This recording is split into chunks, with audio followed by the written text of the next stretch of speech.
Hello everyone and welcome to ZP Productions, and today I'll be reviewing the Nanlite 60C. But this is the third time I'm refilming this video because I've been wondering what do I really want to share about these lights here.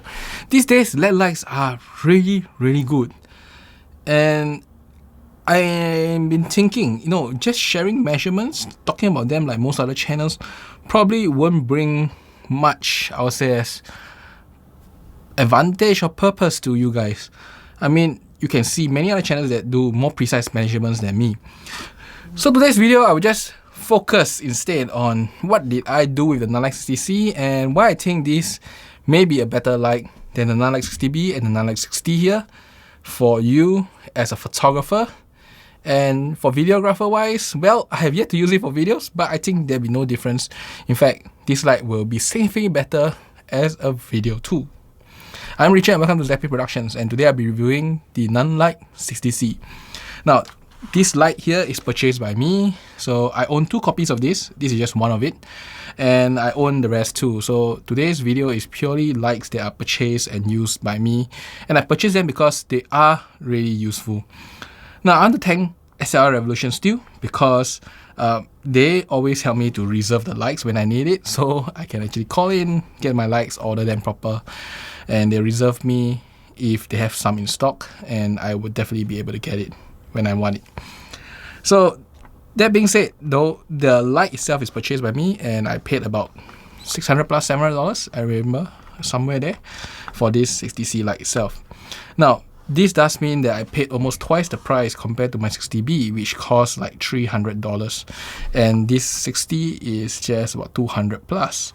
So just note that this light is slightly more than 2 times the price of the 60B, and that, if you ask me, is the biggest consideration whether you get this light or not, or should I say one of the biggest consideration. So I will do a very quick run through of the measurements, the build quality, then I'll talk a little bit more on my experience of using this light. Firstly, in terms of build experience, the build quality, this light is bigger, it is heavier, 300 grams more, as you can see in this video here, but it does have a more thicker, support handle now. This is significantly thicker than this. In fact, you can see this one is bended already. So I do like that Nanlite finally gave something thicker and it's more ripped, so it's actually more, or should I say, less prone to bending. The only problem is this knob here. For some reason, the knob here doesn't go as deep, so on some light stands, it just doesn't mount properly. You can still swivel it around. And also, I think the hole here is slightly bigger. You can fit more stands, but because of the way the mounting here, I think it needs a longer screw. So Nanlite, if you're looking at it, give a longer screw for the next generation. Or at least give me a longer screw. Let me buy a longer screw. Yeah, I think it needs a longer screw. Yeah, because on some of my stands, it just spins even after I tighten it all the way. So that's the problem in terms of build quality wise. Now, in terms of controls, there are some changes to the controls on the back panel here. So the old one, I remember, is just to click to shift the different type, then turn, then click, shift the different type, turn, and then this one is to turn type effects and whatever. Then you have a menu button now here. The new one is a bit different. You turn this to shift what setting you want to adjust, and you turn this to shift the numbers themselves. This is closer to, let's say, the power tubes. They use it this way. So if you are using the 60B and the 60C together, you get confused. Truly confused. Why? I'm not too sure. I think they're trying to align to the newer lights, but just to note that if you are buying this 60C light, most likely you got 60B, and if you use both together, it's just confusing. Yeah. So that's for the controls and menus wise. I'm not going to go too deep into it because nothing special other than that. Other than this is RGB. There's really nothing special. You can go almost any other videos and take a look at them. But yes, the only confusing thing is the controls between this and this are slightly different. Now, there's also one more thing about build quality I want to talk about, and that is that this light has a reflector built in. Let me turn this up. So it has a reflector built in. I will zoom in a little bit more on my video and show you. Yeah, you can see that this is a solid cover. Inside is a reflector. This reflector is rated at 56.5 degrees, which means it's very close to this reflector here. This is a 55-degree reflector for the older Nanlite 60B itself. So what happens is that the older lights are actually COBs. So when you remove the cover and just use it raw, it does splash the light in a very big angle, like easily 100 degrees or something like this, 80, 90 or 100 degrees. It's very wide. While this new light, it only splashes at the 55, 56 degrees in front of you. This is very similar to this. This is 55 degrees and this is 56.5. 1 degree difference ain't gonna make much difference. So that said, you cannot just take the numbers that Nanlite throws at you for this light and compare to 60B, because that is totally different. This has a reflector and this doesn't. So just take the absolute numbers you see online with a grain of salt, because I will talk about the numbers a little bit, but I won't spend too much effort on it because I think you can go almost every other channel to take a look. But yes, so this reflector, the purpose is because this is a RGB LAC, which is red, green, blue, lime, amber, cyan. If I'm wrong, I'll write down in the comments below again, just in case. But that said, it mixes the light inside the reflector and then projects it out. So what it does is that it gives you a more saturated color when you're using RGB. It allows you to control your white balance even more. It goes like 1800 all the way to 20,000, and I can tell you it's usable Kelvin controls, not like some gimmicky shit. And not only that, it does go very dim to very bright and yet still maintains the color across the entire spectrum. So it's a very impressive technology, and if you want saturated colors, you want more control in terms of bright and dark, and you want more control in terms of your Kelvin, this is a significantly better technology than this. And not only that, because they mix the color inside, you can use it with Fresnel, you can use it with, I would say, as projectors, you can use it with reflectors properly. Because if you use modifiers for those that uses the RGB COB, kind RGB WW COBs, sometimes you get weird shadows, but this doesn't get weird shadows, and these have very good control in terms of colors. So that's the advantage of the technology that Nanlite uses. And as such, you need the reflector here. So that being said, now what about the light measurement itself? Now I'll go through really quickly. You just look at this video. So the first video I'll show you is mainly the measurements of the Nanlite 60C. You can see at full power, the power is about 5,000 lumens, regardless of setting. I mean, at the lowest power, it was like 3,800, but across the range after that, it's like 5,000, 5,000, 5,000, 4,600. It's very, very consistent throughout the entire range. And not only that, if you notice, and I believe you can just replay this again and again, you will see that the color accuracy is always about 95 plus. There are sometimes it drops to 94 for certain dimness, but it's mainly over 95, 96, 97 in terms of its CRI, which is the RA on the measuring tool, the C700 Sekonic. So color accuracy is pretty good across the entire range also. And overall, I think the light, when it comes to the color, the brightness, is very well maintained. And you also notice that in terms of Kelvin, it is very well maintained. Other than when it goes like 15,000, then it jumps to 15,300, and then 20,000, it jumps to 20,800. But at those points, it's okay to be off. I mean, 300 Kelvin is not a lot when you're at 15,000. But in the other Kelvin, such as the 5,600, the 2,700, 6,500, they're all pretty okay, and even at 1,800 is very usable. So I think this light is a fantastic light if you're looking for an ultra wide range of Kelvin with very consistent brightness and very consistent control. Now, the other thing I want to show you, another video here, is that what happens if you dim the light and brighten the light. I tried it on a few settings, and I can tell you that it does dim nicely. 10% is about 11 to 12% brightness, compared to its full brightness of 5,000 is about 600. And if you dim it further to 1-2%, it's like 160. So it cannot go to 1%, but it's still very close to it. And not only that, if you look at the measurement, it's quite accurate. It's 1 to 10%. Is pretty accurate. Yes, it's like 200-300 Kelvin off, but it is definitely better than bicolor lights that I've tested before. Most bicolor lights will just fail because if you're using somewhere in between, one of the white LEDs just cannot go low enough.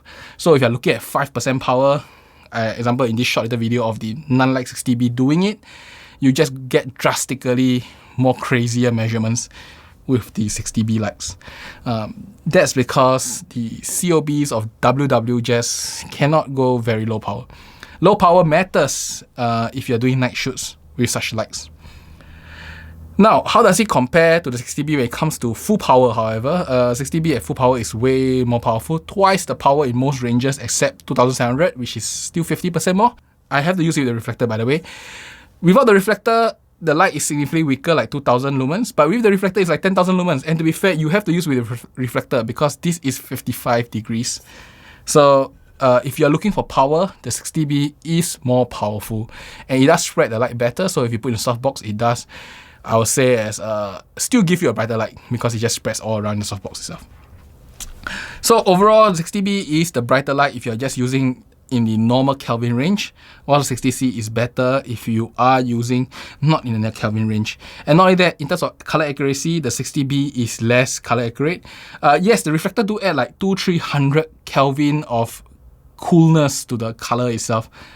But that said, even I deduct it, the 60C is still more accurate, significantly more accurate. At 5006, the 60C is like 5007, while this guy is like 6000 plus measurement. So that's something that you need to note, that the 60C is a more accurate light.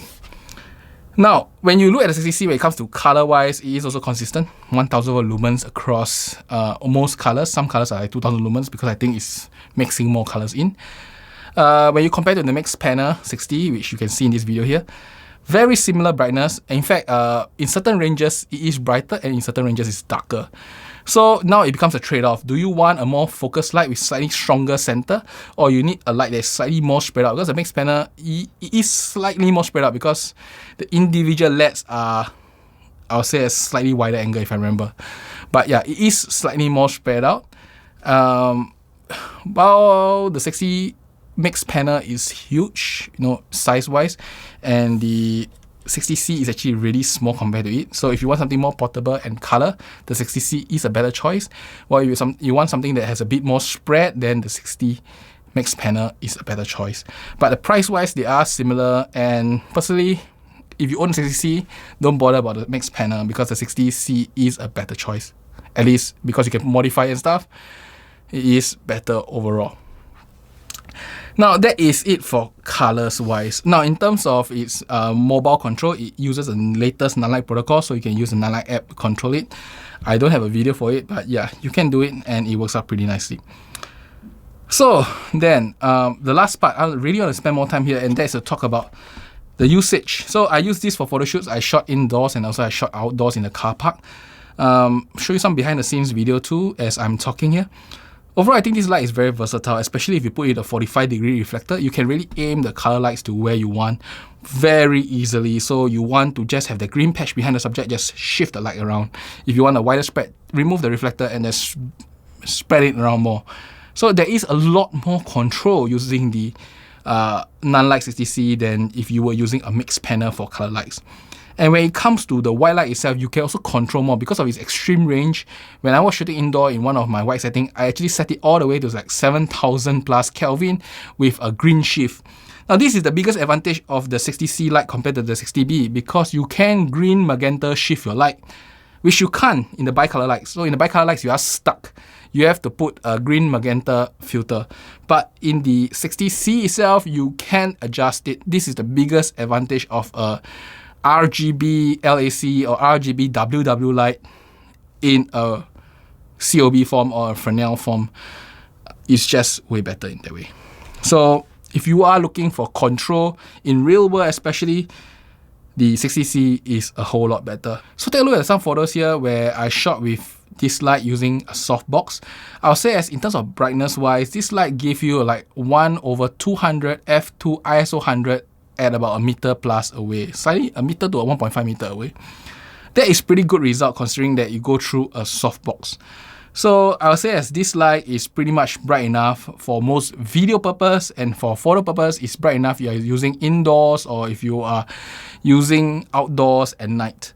It's definitely not bright enough if you are using daytime. If daytime, you will have to use bare bulb or a reflector or 45 degrees here to just shine it on the person's face to make it really work. But for most other situations, I think this is a fantastic light, especially indoors and we are using video cameras, because most video cameras shoot at ISO 800. And once you consider the compensation and whatever, most of them have to overexpose by 1.5 stop because of its lock and whatever. Well, you still get a significantly brighter shot with such a light. And more often than not, you don't need above 160 of a shutter. So you're looking at like f4, ISO 800, log profile with 160 of a shutter. Pretty good amount of light, because, you know, shooting f4 is not always the case anyway. So you may shoot lower, you may shoot higher, but I think this light is pretty okay when it comes to brightness for real world usage. And it comes to color, it's really nice colors. I really like the colors. I think you can see some of the behind the scenes just now. I think the colors are damn saturated, damn nice on the 60C.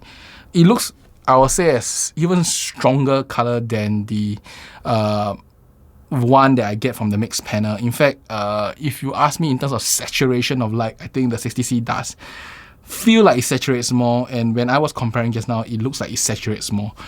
So if you are looking for a saturated light, I think the 60C does it better than RGB WW lights, at least the MixPanel 60 that I have. So in summary, 60C, if you are looking for a colored light, if you are looking for a wide spectrum, or should I say wide Kelvin control light, and you're looking like that has finer control, green, magenta, or you're looking for a light that can use at very low power, the Forza 60C is better light, better than the MixPanel 60, better than the Forza 60B, better than any Nanlite has at 60 watt. The Forza 60C is probably the best light at 60 watt if you are using Nanlite itself.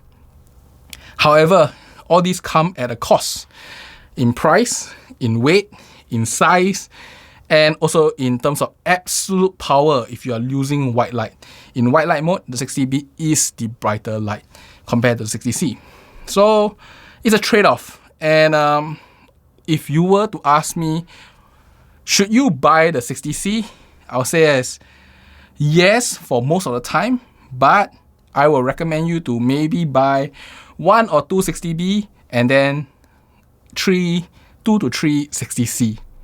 That's the better combination, because in those white light modes, you will probably use a softbox, and softbox loses power.